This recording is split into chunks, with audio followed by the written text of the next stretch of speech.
Bonjour. I thought today we would go to Paris. It is cold and rainy and gross. So I've got my lavender mug here. We are at a nice little bistro, the sun and the moon, Luna, right? The Luna Bistro. And I just ordered some crepes because crepes, if you've never had them, they are absolutely fantastic. I've had them in Paris, I've had them in Canada, but you know what? My mother's is still the best. Regardless, I ordered some. So we're gonna have some crepes together. And I've staged my area with some things that make me think of Paris. Some fresh lavender, well, fresh dried lavender. And I brought the Eiffel Tower to you. Very craftily designed, yes.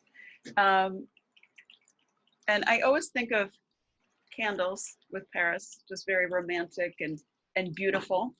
And Lumière is here with us today. Of course, I have my beret and my French shirt, right? And, oh, there's my waiter now. Ooh. Madame.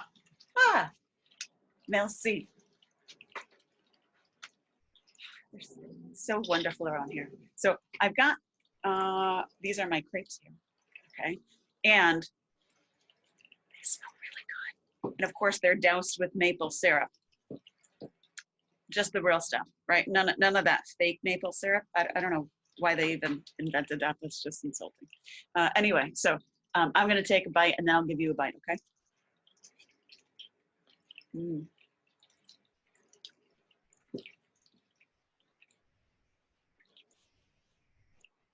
You're very good, very, very good. Oh my gosh. They make them sweet and they make them savory. So here's a bite for you. Look at that, it's steaming. I don't know if you can see that. It's really good. So after our trip here at the bistro, we're gonna go and check out Paris for a little bit. And we're gonna go to the Louvre and we're gonna go visit my friend Mona.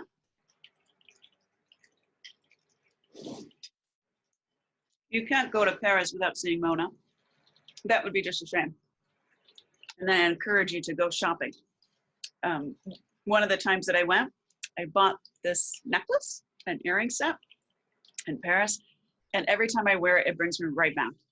I love buying a little piece of jewelry when I go traveling or to mark a special event, like a special birthday or something. And this particular one I thought was really interesting. I don't know if I shared this one with my jewelry and metalsmith students, but I love how we have all these cubes, and because I teach perspective, I thought that that was really cool. So, I encourage you to set up your Paris at home, and we'll go ahead and check out the Louvre, Paris, and of course Mona. Okay, enjoy.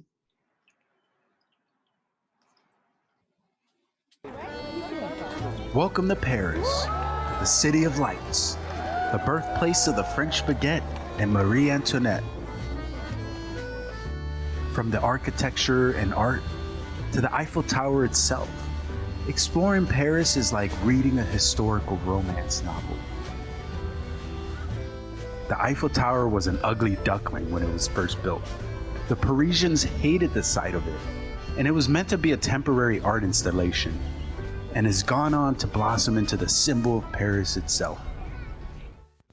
But the most popular attraction in Paris sits quietly along the banks of the Seine River in the heart of the city, the Notre Dame Cathedral, an equal mix of gorgeous and creepy-ass Gothic architecture.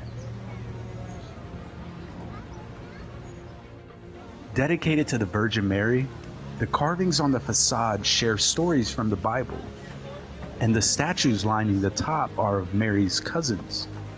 Basically a group family selfie. When you step inside, you feel the depths and essence of this sacred place, and you feel like you have to start whispering. The French Gothic architecture screams out at you, from the double arch columns rising up to vaulted ceilings, the sun pouring in through enormous intricate stained glass windows. It's beautiful. 420 steps takes you up to the Twin Towers. Even my mom in a cane did it. God bless her. And the view is worth it at the top. Over 200 feet above Paris, you can't ask for a better spot to just catch your breath and take it all in. Just us and the weird monkey gargoyles hanging out. The towers aren't actually twins. One hangs lower than the other. Inside is where the humpback of Notre Dame would come and strike the 10 bells that would ring out across the city. Especially this massive 13-ton metal giant called Emmanuel. Paris is synonymous with art. For centuries, artists flocked to this city for inspiration. And what better place to house some of the world's greatest art than a palace-turned-art gallery, the Louvre. The Louvre is the biggest museum in the world. It would take you over 100 days just to see every piece of art. But the coolest things besides the priceless artifacts are the murals that line the ceiling, painted by renowned artists.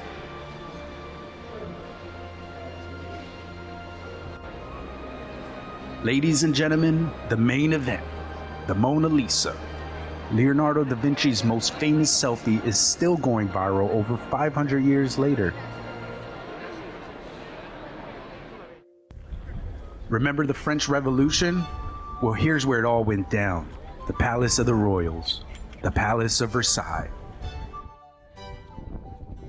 It's everything you'd imagine a palace to be. Golden gates, a sculpture room,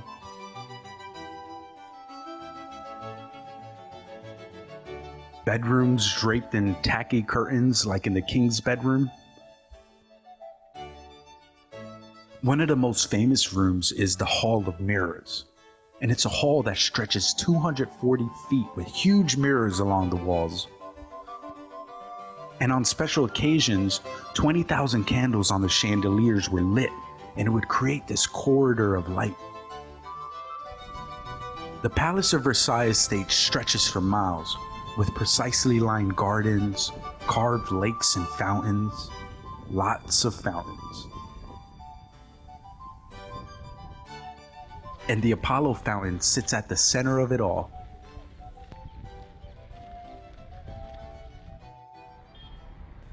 "12 main avenues lead you to the most famous monument in Paris, the Arc de Triomphe. And it was commissioned by Napoleon to honor the French Revolution and other wars, but he died before getting a chance to see it complete.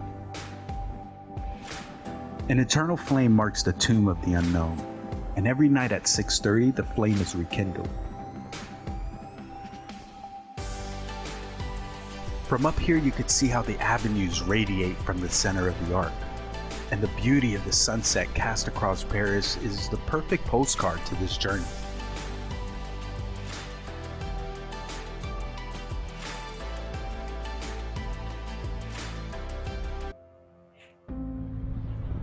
The Louvre is the holy grail of museums. It's the largest in the world with over 35,000 pieces of work on display. It was originally built as a fortress but renovated into a royal palace and then eventually became the impressive museum it is today. The Louvre's pyramid entrance, designed by Ian Pei, is a simple form with high-tech glass and metal structure and is a popular new symbol for the museum, spilling light into the lobby beneath. Throughout the Louvre's history, French kings commissioned various artists to design and decorate the complex. The ceilings themselves are work of art, detailed with paintings just too large to really comprehend. This massive ceiling fresco, painted by Francois-Joseph Heim, shows Jupiter passing Vesuvius, the fire that will destroy the city of Pompeii, as three women who represent the cities beg for mercy. The Gallery of Apollo is a dazzling hall with its paintings, sculpture, gilded ornament, and cases of jewels. It's the richest space in the Louvre and a reminder of the museum's past as a royal palace. Without question, the Louvre's most famous work is Leonardo da Vinci's Mona Lisa, who enchants hordes of visitors with her mysterious smile. This small, iconic painting is only 21 by 30 inches, covered with bulletproof glass and flanked by guards.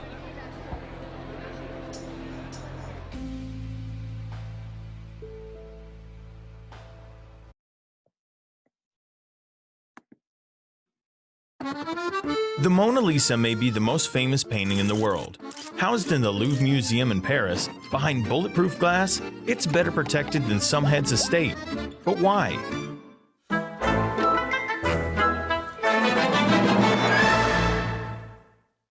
The Mona Lisa was painted by the great Italian artist Leonardo da Vinci between 1503 and 1519. It spent some time in the care of King Francis I of France and was part of France's royal collection. That is, until the French Revolution turned the royal collection into a public collection. The painting eventually found its home in the Louvre, perhaps the most famous art museum in the world, setting the stage for the strange events that would make this one of the most famous sorta smiles in history. The painting was highly regarded, even while Leonardo was still working on it, but it wasn't until later that it became a universal symbol of great art. During the 19th century, interest in the Renaissance led to some, let's say, exaggerated claims about both Leonardo and his model. While modern scholars tend to see Leonardo's scientific achievements as small, his inventive designs and mirror writing notes helped burnish a reputation for genius beyond that of his peers. Meanwhile, the identity of the Mona Lisa herself became mythologized. Often thought to be Lisa del Giocondo, the wife of a wealthy Florentine merchant, the lack of commission from her husband has raised doubts about the model's identity. Some have romanticized her as a mysterious seductress. One writer even accused her of being a vampire who had been dead many times and learned the secrets of the grave. Probably metaphorically, but still. The painting's fame was galvanized in 1911 by another mystery, the Mona Lisa's theft.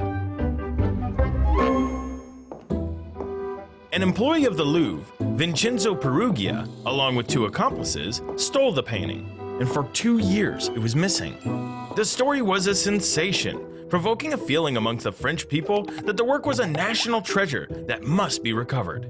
When the painting was finally found in Italy, it took a tour of that country before returning home to the Louvre in triumph. The Mona Lisa had become an icon of the art world, but to become the universally recognized figure that it is today, something else was required: a touch of iconoclasm. Some scholars believe that by adding a beard and a mustache to the postcard featuring the painting, French artist Marcel Duchamp sealed the Mona Lisa's place in history by using that famous smile to take a playful jab at the worship of the so-called high art. By the second half of the 20th century, when the Mona Lisa toured the United States and Japan, you'd be hard-pressed to find anyone who wasn't familiar with the painting. Today, the painting is once more safely behind glass in the Louvre, where thousands of people visit it every day. And now you know why it's so well protected. It's been stolen before, and after all, it's only become more priceless since.